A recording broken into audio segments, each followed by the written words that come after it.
Subscribe कीजिए 10th class गणित channel को और बेल आइकन को दबाइए लेटेस्ट वीडियो देखने के लिए। हेलो फ्रेंड्स, आज इस वीडियो में हम एचसीएफ निकालना सीखेंगे। तो एचसीएफ निकालने का जो तरीका है, मतलब कि एचसीएफ का मतलब क्या होता है, महत्तम समापवर्तक, और एलसीएम का मतलब होता है लघुत्तम समापवर्तक। तो हम एचसीएफ निकालना सीखेंगे। एचसीएफ निकालने के तरीके अलग अलग हैं। अभाज्य गुणनखंड विधि से भी हम एचसीएफ निकाल सकते हैं, लेकिन इस वीडियो में हम सीखेंगे कि यूक्लिड विभाजन एल्गोरिथम से एचसीएफ किस तरह से निकाला जाता है। तो यूक्लिड विभाजन जो विधि है वो इस वीडियो में सीखेंगे, तो आप वीडियो को लास्ट तक जरूर देखना। यहां पर देखिए, हमें दो संख्या दी गई होती है, 867 है और 255 है। तो इनसे हमें एचसीएफ ज्ञात करना है। तो सबसे पहले हम ये लिखेंगे कि इनमें से जो बड़ी संख्या है 867, ये लिख दिया हमने 867, और इस साइड में लिखेंगे 255। अब बीच में जो चिन्ह लगाया है इसका मतलब ये है कि 867 बड़ी संख्या है और ये संख्या छोटी है। आगे लिखना है यूक्लिड प्रमेय के अनुसार। तो यहां पर हम लिख देंगे यूक्लिड प्रमेय के अनुसार। इस प्रमेय से हम इसको हल करेंगे। तो देखिए, इसको हल करने का तरीका ये है, जो बड़ी संख्या है उसको हम लिखेंगे। तो यहां पर चरण नंबर 1 होगा, यानी स्टेप नंबर 1 लिख सकते हैं, चरण नंबर 1। तो बड़ी संख्या 867 है, उसको लिख लेंगे 867 बराबर में भाग देंगे 255 का। तो 255 को हम इस साइड में लिखेंगे। इसको लिखने का तरीका ये है। अब हमें 867 में 255 का भाग देना है। तो भाग कितनी बार जाएगा वो हमें गुणा में लिखना है, क्योंकि जो यूक्लिड विभाजन प्रमेय का है उसका जो सूत्र है वो होता है a बराबर बी क्यू प्लस में आर, ये होता है। इसमें a क्या है, a वो संख्या है जिसके अंदर हम भाग दे रहे हैं, यानी कि भाज्य।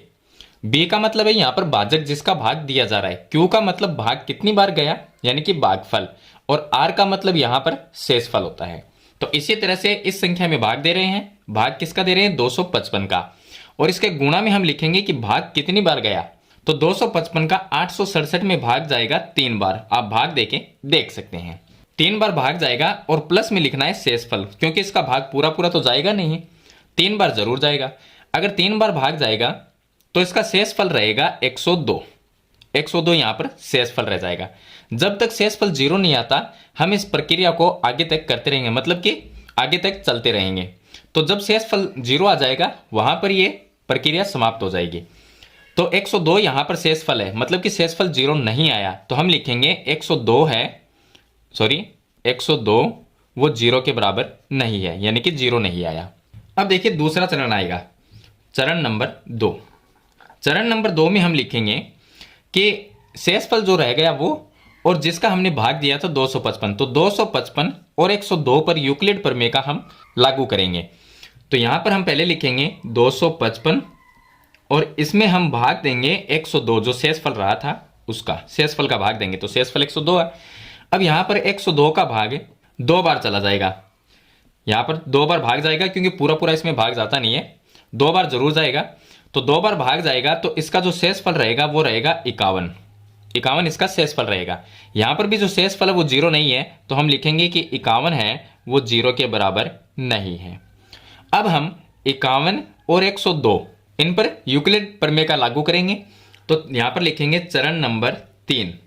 चरण नंबर 3, चरण नंबर 3 में जो भाजक है 102 वो लिखेंगे, और जो शेषफल है उसका भाग देंगे। तो शेषफल 51 है, 51 का भाग देंगे। 51 का भाग 102 में पूरा पूरा जाता है 2 बार, तो गुणा में लिखेंगे कि भाग गया 2 बार और शेषफल रहेगा 0। तो यहां पर हम लिखेंगे कि शेषफल बराबर 0 प्राप्त होता है, 0 प्राप्त होता है, यानी कि चरण नंबर 3 में शेषफल हमें 0 प्राप्त होता है। तो यहां पर जो भाजक है, यहां पर भाजक क्या होगा, भाजक होगा यहां पर 51, जिसका हमने भाग दिया था, 51 का भाग दिया था, तो भाजक क्या है, 51 है, और जो भाजक होता है वही इसका एचसीएफ होता है। तो हम लिख देंगे एचसीएफ बराबर कितना होगा, 51 होगा। तो इस तरह से हम यूक्लिड विभाजन प्रमेय का से एचसीएफ है वो ज्ञात करते हैं। तो इसमें संख्या कैसी भी हो तो उस संख्या बड़ी संख्या को पहले लिखना है, उसके बाद में जो छोटी संख्या उसका भाग देना है, जब तक शेषफल 0 नहीं आता। इसी तरह से हम चरण नंबर 1, चरण नंबर 2, चरण नंबर 3 या चरण नंबर 4 आगे भी हो सकता है अगर संख्या बड़ी हो तो तो जब 0 आ जाए वहां पर जो भाजक होता है वही जो संख्या दी गई होती है उनका HCF होता है। तो मेरे ख्याल से आप यूक्लिड विभाजन से HCF निकालना सीख गए होंगे। फिर भी इसके बारे में कोई सवाल या सुझाव है तो कमेंट बॉक्स में जरूर लिखना। वीडियो पसंद आई तो इसे लाइक और शेयर जरूर कर देना। इस चैनल पर नए हैं तो सब्सक्राइब करना। हम मिलते हैं नेक्स्ट वीडियो में, तब तक के लिए थैंक यू।